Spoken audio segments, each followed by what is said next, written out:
все още доста пътници не са се качили на борда на самолета. Давам думата на Ричард Дамстра, културен аташе на САЩ в България, човека, благодарение на който сме събрани всички заедно тук. Ричард Дамстра. Добър вечер, гости!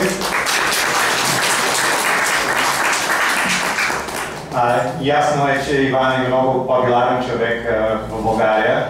Има много хора тук тази вечер. Искам да поздравя Иван и издателство ДА за премиерата тази вечер. Много се радваме да бъдем домакини и да подкрепим проекти, които показват връзката между нашите страни. Има нещо уникално и духовно в поезия, като начин да се представя една култура. И надявам се, че читателите ще усетят духовността на американската култура малко по-добре след прочитането на книгата. Да, благодаря ви за вашия интерес към проекта и приятно четене и приятно слушане тази вечер.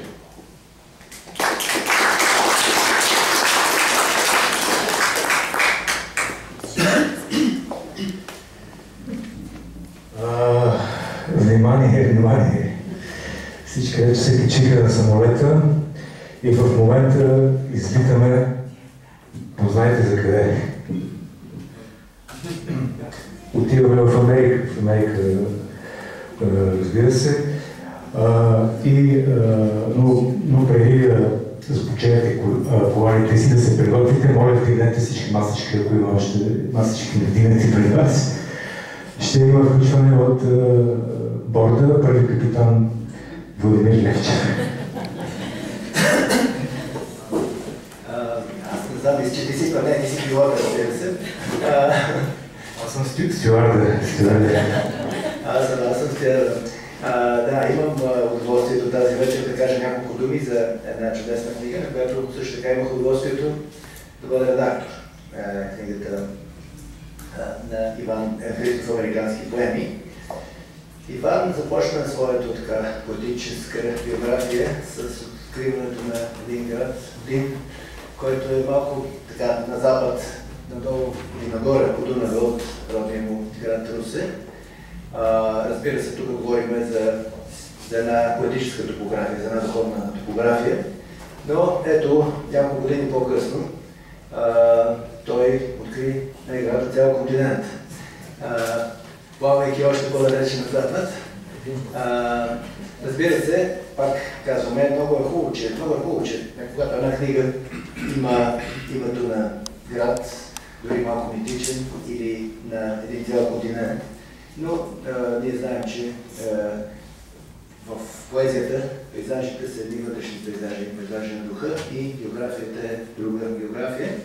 Така че какво е Америка и какво са американските поеми?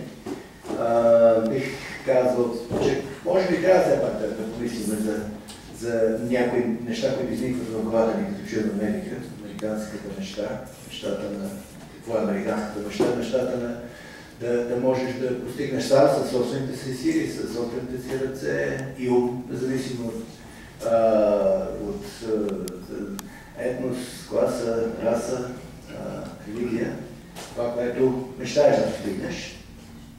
И откриването на Америка. Всеки открива различна Америка. Иван открива една много интересна Америка. Бих казал различна до някъде от тази, която аз открих, когато видях истинската Америка за първи път, преди колко там, 15 години. Но неговата Америка е изключително чаровна и привлекателна, бих казал. Има нещо детско в начина, по който Иван вижда света и това е чудесно, защото един поет така трябва да вижда света.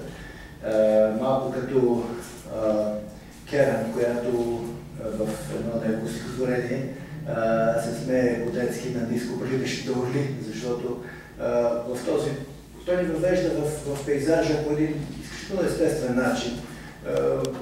Бих казал прозаичен, фактите, такива каквито са, Обаче веднага трябва да си спомним това, което казва Уилям Карлос Уилямс. No ideas, but in things. Значи, няма други идеи, освен в нещата.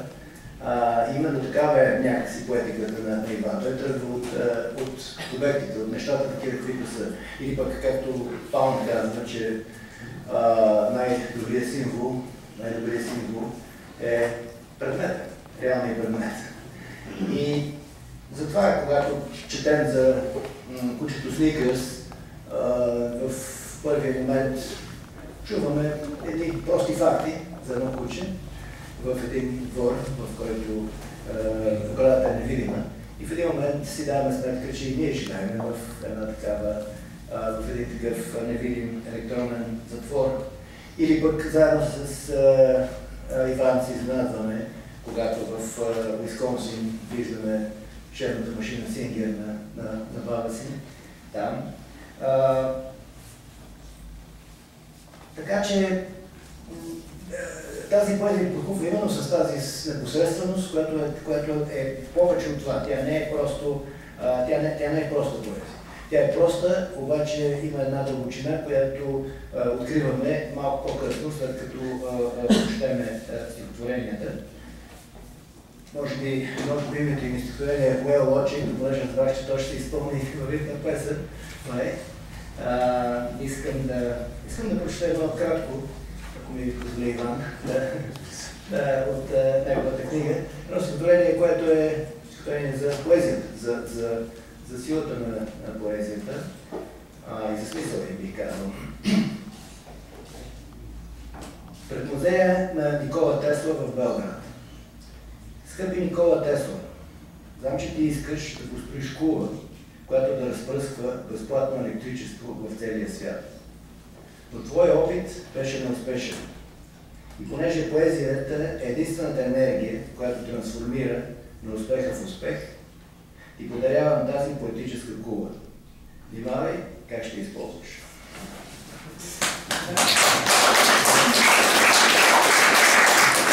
Благодарим на Иван за неговите стихове и каза и пилота са тук надали, къде отивам.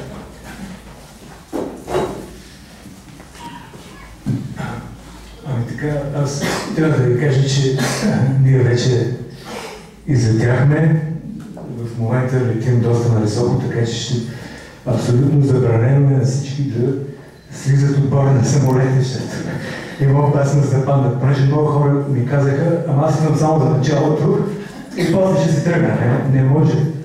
Предупреждаваме, не може, има опасност да паднете в средата на Атлантика. Обаче да ви кажа, всъщност, вие не сте дошли на премиера на американски поеми. Вие сте дошли на премиера на един сериал.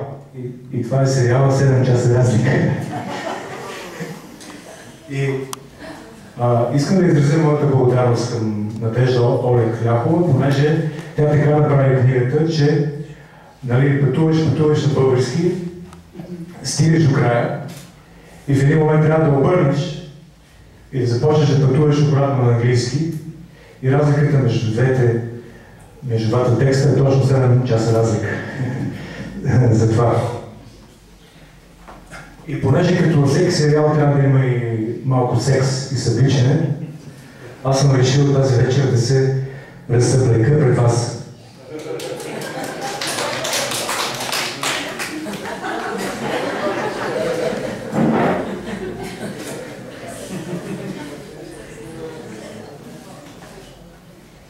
Не работи в понеделниците. Обаче днес сме петък.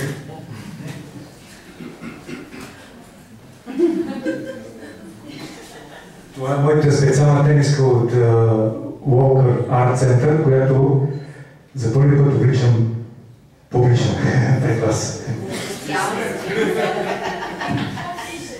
И понеже минахме през доста турбуленции и напрежение, нека сега да послушаме малко музика. Затворете си очите, пуснете се и си представете къде отиваме.